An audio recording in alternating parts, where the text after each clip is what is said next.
Assalamualaikum warahmatullahi wabarakatuh. Perkenalkan, nama saya Satriana dengan NIM C01222123 dari Universitas Sulawesi Barat, Prodi Manajemen, lebih tepatnya lagi kelas Manajemen D. Tujuan saya membuat video ini adalah untuk memenuhi tugas mandiri dari mata kuliah Manajemen Keuangan, yaitu mempresentasikan materi dengan judul jenis-jenis dan perhitungan rasio keuangan. Adapun subbab yang akan kita bahas adalah yang pertama, pengertian rasio keuangan, yang kedua, manfaat rasio keuangan, yang ketiga, jenis-jenis rasio keuangan, dan yang keempat, ada rumus dan cara menghitung rasio keuangan. Yang kelima, ada metode analisis rasio keuangan.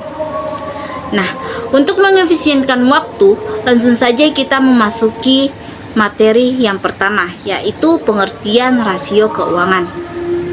Nah, rasio keuangan merupakan salah satu indikator yang penting digunakan oleh suatu perusahaan atau lembaga untuk menilai kinerja bisnis melalui data keuangan. Rasio keuangan adalah salah satu alat analisis keuangan yang dapat menjadi tolak ukur atau parameter dalam menilai kinerja suatu perusahaan, khususnya dalam efisiensi penggunaan sumber daya serta pengelolaan keuangan. Nah, rasio keuangan dihitung melalui beberapa komponen penting yang ada pada laporan keuangan seperti laba rugi, arus kas, neraca, dan sebagainya. Nah, materi selanjutnya adalah manfaat rasio keuangan. Nah, yang pertama yaitu mengukur kinerja keuangan. Rasio keuangan memberikan gambaran yang jelas terkait kinerja keuangan suatu perusahaan, termaksud diantaranya menyangkut keuntungan, likuiditas, solvabilitas, dan efisiensi operasional. Dengan melakukan evaluasi rasio keuangan dalam waktu ke waktu, pihak manajemen dan investor dapat mengidentifikasi masalah yang mungkin muncul dan berpotensi mempengaruhi kesehatan keuangan. Nah, manfaat yang kedua yaitu menentukan kemampuan membayar hutang. Salah satu jenis rasio keuangan seperti rasio solvabilitas memberikan informasi tentang kemampuan perusahaan dalam membayar kewajiban jangka panjang. Salah satunya tentu saja utang. Dengan melihat rasio ini, pihak manajemen perusahaan dan investor dapat melihat risiko keuangan yang ada. Nah, yang ketiga yaitu membandingkan kinerja perusahaan dengan kompetitor. Selanjutnya, rasio keuangan berfungsi sebagai perbandingan perusahaan satu dengan lainnya atau kompetitor di bidang yang sama.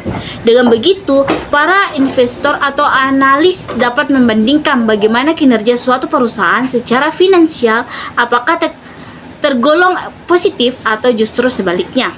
Nah, manfaat yang keempat yaitu sebagai bahan evaluasi dan pengambilan keputusan. Data yang tersaji pada rasio keuangan dapat membantu pihak manajemen dalam mengambil keputusan bisnis serta mengevaluasi kinerja perusahaan. Dengan begini, pihak manajemen dapat mengambil keputusan untuk langkah selanjutnya yang berguna bagi keberlangsungan perusahaan. Selanjutnya yaitu manfaat yang kelima yaitu membantu memprediksi kinerja di masa depan. Melalui adanya rasio keuangan, pihak manajemen dan investor akan sangat diuntungkan sebab mereka bisa dengan mudah memprediksi kinerja masa depan perusahaan dari berbagai data yang tersaji. Hal ini dapat membantu para investor maupun calon investor untuk membantu keputusan investasi yang lebih baik dan meminimalkan risiko keuangan. Nah, manfaat yang keenam yaitu menjembatani komunikasi perusahaan dengan para pemangku kepentingan. Sebagaimana laporan keuangan, adanya rasio keuangan sangat krusial dalam menjembatani komunikasi yang ada antara perusahaan dengan para pemangku kepentingan seperti para investor, pemerintah, dan pihak lainnya mengenai kinerja suatu bisnis. Nah, materi selanjutnya yaitu jenis-jenis rasio keuangan. Rasio keuangan itu memiliki 5 jenis. Yang pertama yaitu rasio likuiditas. Nah, rasio likuiditas adalah salah satu jenis rasio keuangan yang digunakan untuk mengukur kemampuan suatu perusahaan dalam memenuhi kewajiban keuangan jangka pendeknya. Dengan menggunakan aset likuid atau aset yang mudah dikonversi menjadi uang tunai. Nah, jenis yang kedua yaitu rasio profitabilitas. Nah, rasio profitabilitas ini adalah jenis rasio keuangan yang digunakan untuk mengukur kemampuan suatu perusahaan dalam menghasilkan laba atau keuntungan terhadap pendapatan atau aset yang dimiliki. Nah, jenis yang ketiga adalah rasio solvabilitas. Nah, rasio solvabilitas ini adalah jenis rasio keuangan yang digunakan untuk mengukur kemampuan suatu perusahaan dalam memenuhi kewajiban keuangan jangka panjang, terutama utang-utang yang jatuh tempo dalam jangka waktu lebih dari 1 tahun. Nah, rasio yang keempat yaitu rasio aktivitas. Nah, rasio aktivitas atau dikenal juga dengan rasio efisiensi adalah jenis rasio keuangan yang digunakan untuk mengukur seberapa efisiensi suatu perusahaan dalam mengelola aset yang menghasilkan pendapatan dari pendekatan aktivitas operasionalnya. Nah, jenis rasio yang terakhir atau yang kelima adalah rasio investasi. Nah, rasio investasi adalah jenis rasio keuangan yang digunakan untuk mengevaluasi kinerja dan potensi investasi suatu perusahaan. Nah, materi selanjutnya yaitu jenis-jenis rasio likuiditas. Nah, terdapat 3 jenis rasio likuiditas, yaitu yang pertama rasio lancar. Nah, rasio lancar ini mengukur kemampuan perusahaan memenuhi kewajiban keuangan jangka pendeknya menggunakan aktivitas lancar. Aset atau aset yang mudah dikonversi menjadi suatu uang tunai dengan jangka waktu tidak lebih dari 1 tahun atau 1 siklus akuntansi saja. Nah, jenis yang kedua yaitu rasio cepat. Nah, rasio cepat ini mengukur kemampuan perusahaan memenuhi kewajiban keuangan jangka pendeknya menggunakan aktivitas lancar namun tanpa memperhitungkan nilai persediaannya. Nah, yang ketiga yaitu rasio kas. Nah, rasio kas ini mengukur nilai perbandingan keuangan total kas dan kas perusahaan atau seperti surat berharga yang dijual untuk menciptakan arus kas dengan kewajiban-kewajiban lancar seperti utang jangka pendek. Nah, selanjutnya yaitu jenis-jenis rasio profitabilitas. Nah, terdapat 6 jenis rasio profitabilitas. Yang pertama yaitu margin laba kotor. Nah, margin laba kotor ini mengukur persentase laba bruto atau perbedaan antara pendapatan kotor dan biaya produksi dari pendapatan total. Nah, jenis yang kedua yaitu margin laba bersih. Nah, margin laba bersih ini mengukur persentase laba bersih atau laba setelah semua biaya termasuk pajak dari pendapatan total. Nah, jenis yang ketiga yaitu operating income ratio. Nah, operating income ratio ini mengukur laba perusahaan yang didapat setelah pendapatan kotor dari hasil penjualan dikurangi biaya operasional.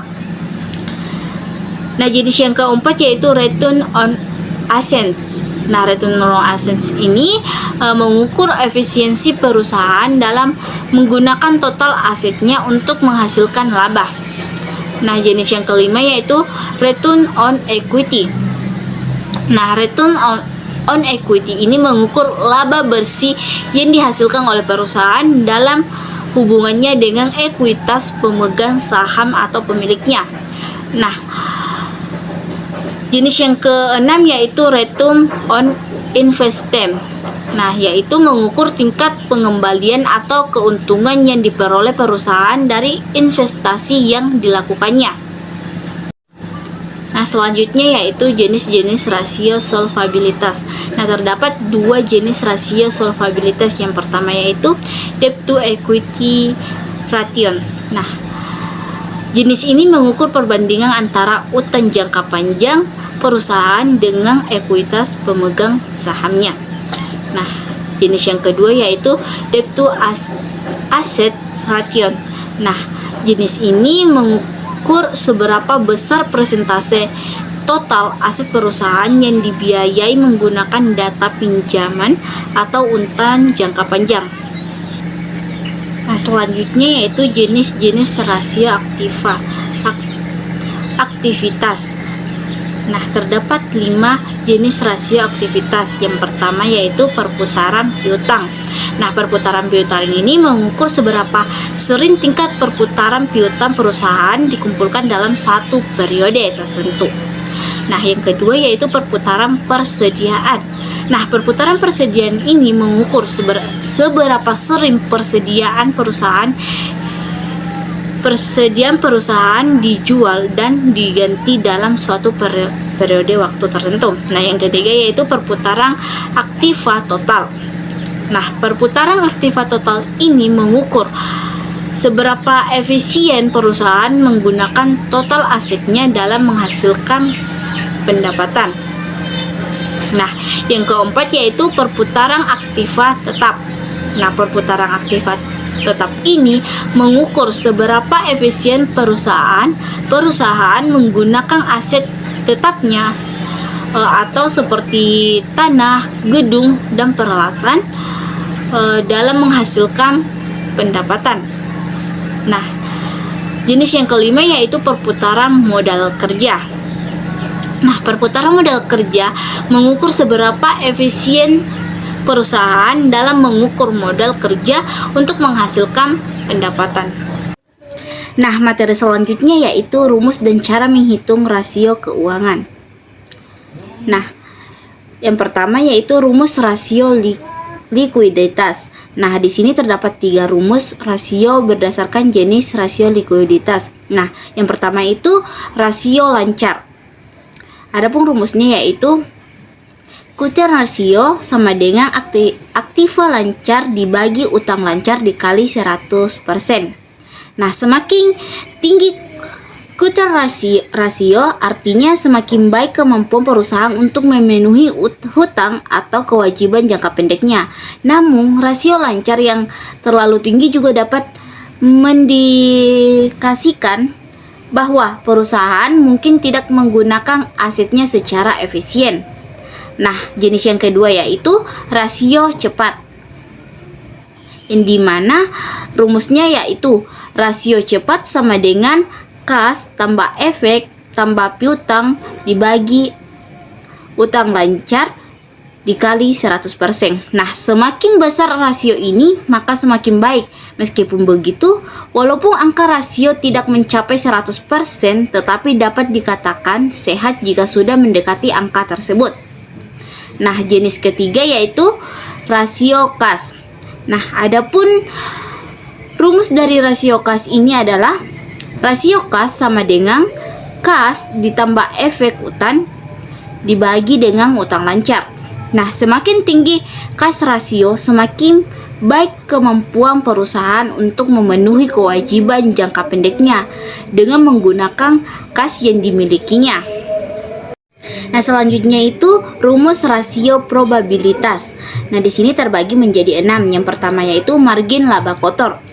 Nah, di mana rumusnya yaitu margin laba kotor sama dengan penjualan neto dikurang cost of goods sold atau harga pokok penjualan dibagi dengan penjualan neto dikali dengan 100%. Nah, hasil dari gross profit margin umumnya dinyatakan dalam bentuk persentase.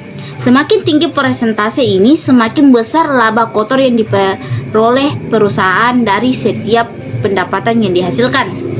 Nah, yang kedua yaitu margin laba bersih atau net profit margin. Nah, di mana rumusnya adalah net profit margin sama dengan laba bersih setelah pajak atau EIT dibagi dengan penjualan neto dikali 100%. Nah, sama seperti margin laba kotor, semakin tinggi persentase margin laba bersih yang dihasilkan, maka artinya semakin besar pula laba bersih yang diperoleh perusahaan dari setiap pendapatan yang dihasilkan dari penjualan produk atau jasa. Nah, yang ketiga yaitu operating income ratio. Nah, adapun rumus dari operating income ratio ini yaitu operating income ratio sama dengan penjualan neto dikurang dengan cost of goods sold atau HPP dikurang earning before interest and taxes dibagi penjualan neto dikali dengan 100%. Nah, angka rasio yang lebih tinggi umumnya lebih baik karena menggambarkan perusahaan efisien dalam operasionalnya dan pandai mengubah penjualan menjadi keuntungan. Nah, yang keempat yaitu return on assets, yaitu dimana rumusnya adalah ROA sama dengan laba bersih setelah pajak dibagi dengan total aset dikali 100%. Nah, ROA ini ROA yang lebih tinggi biasanya dianggap lebih baik karena menunjukkan bahwa perusahaan lebih efisien dalam menghasilkan laba dari asetnya. Nah, yang kelima yaitu return on equity atau ROE. Nah, adapun rumus dari ROE ini adalah ROE sama dengan laba bersih setelah pajak dibagi dengan jumlah equity dikali 100%. Nah, ROE yang tinggi biasanya dianggap sebagai tanda positif karena menunjukkan bahwa perusahaan dapat menghasilkan pengembalian yang baik bagi pemegang saham. Nah, yang keenam yaitu return on investment atau ROI. Nah, adapun rumus dari ROI ini adalah ROI sama dengan laba bersih setelah pajak dibagi dengan jumlah aktiva dikali 100%. Nah, semakin tinggi presentasi ROI, semakin besar pengembalian atau keuntungan yang diperoleh dari investasi dibandingkan dengan biaya yang dikeluarkan. Nah, selanjutnya yaitu rumus rasio solvabilitas. Nah, di sini terdapat dua rumus. Yang pertama yaitu debt to equity ratio atau DER. Nah, adapun rumus dari DER ini yaitu DER sama dengan total kewajiban dibagi dengan total equity pemegang saham. Ekuitas di pemegang saham dikali dengan 100%. Nah, DER mengindikasikan sejumlah mana perusahaan memegang dana pinjam atau utang dalam pembiayaan operasinya. Nah, yang kedua yaitu debt to asset ratio atau DAR. Nah, rumus dari DAR ini yaitu DAR sama dengan total kewajiban dibagi dengan total aktiva dikali dengan 100%. Nah, semakin tinggi presentase rasio ini, maka semakin besar proporsi utang perusahaan dalam hubungannya dengan total asetnya. Nah, rumus selanjutnya yaitu rumus rasio aktivitas. Nah, di sini terdapat 5 rumus rasio aktivitas. Yang pertama yaitu perputaran piutang. Nah, adapun rumus dari perputaran piutang ini yaitu perputaran piutang sama dengan penjualan dibagi dengan piutang rata-rata dikali 100%. Nah, angka rasio yang tinggi berarti perusahaan dapat dengan cepat mengkonversikan piutang menjadi uang tunai yang biasanya dianggap lebih efisien. Nah, rumus yang kedua yaitu perputaran persediaan, yang dimana rumusnya yaitu perputaran persediaan sama dengan penjualan atau persediaan. Penjualan dibagi persediaan dikali dengan 100%. Nah, semakin tinggi rasio ini artinya semakin efisien perusahaan dalam mengelola persediaan dan mengkonversikannya menjadi pendapatan. Nah, rumus yang ketiga yaitu perputaran aktiva total. Adapun rumusnya yaitu perputaran aktiva total sama dengan penjualan dibagi dengan total aktiva dikali dengan 100%. Nah, perusahaan yang efisien dalam menghasilkan pendapatan dari asetnya cenderung memiliki rasio total aset yang tinggi. Meskipun begitu, rasio ini dapat bervariasi secara signifikan antara berbagai sektor industri dan tergantung pada karakteristik bisnis perusahaan. Nah, rumus yang keempat yaitu perputaran aktiva tetap. Nah, adapun rumus dari perputaran aktiva tetap ini yaitu perputaran aktiva tetap sama dengan penjualan dibagi dengan aktiva tetap dikali dengan 100%. Nah, perusahaan yang efisien dalam menghasilkan pendapatan dari aset tetap cenderung memiliki rasio VZ assets turnover yang tinggi. Nah, rumus yang kelima yaitu perputaran modal kerja. Nah, perputaran modal kerja ini memiliki rumus yaitu perputaran modal kerja sama dengan penjualan dibagi dengan aktiva lancar dikurang utang lancar dikali dengan 100%. Nah, tidak jauh berbeda dengan jenis rasio aktiva lainnya. Angka rasio working capital turnover yang tinggi juga diinterpretasikan bahwa perusahaan semakin efisien dalam menghasilkan pendapatan dari modal kerjanya. Nah, selanjutnya kita masuk ke materi selanjutnya yaitu metode analisis rasio keuangan. Nah, di sini terdapat dua metode analisis rasio keuangan yaitu yang pertama, analisis common sizes. Nah, metode ini bekerja dengan cara membandingkan perubahan yang ada di berbagai pos dengan jumlah aktiva, pasiva, dan penjualan. Perbandingan tersebut kemudian disajikan dalam bentuk presentase untuk setiap komponen yang ada di laporan keuangan, termaksud neraca keuangan dan laporan laba rugi. Nah, yang kedua yaitu analisis time series dan forecasting. Nah, sesuai dengan namanya, metode analisis yang satu ini digunakan untuk memprediksi kondisi finansial di masa depan dengan melakukan perbandingan data keuangan dalam periode tertentu. Baik, cukup sekian yang bisa saya paparkan. Kurang lebihnya mohon dimaafkan. Wassalamualaikum warahmatullahi wabarakatuh.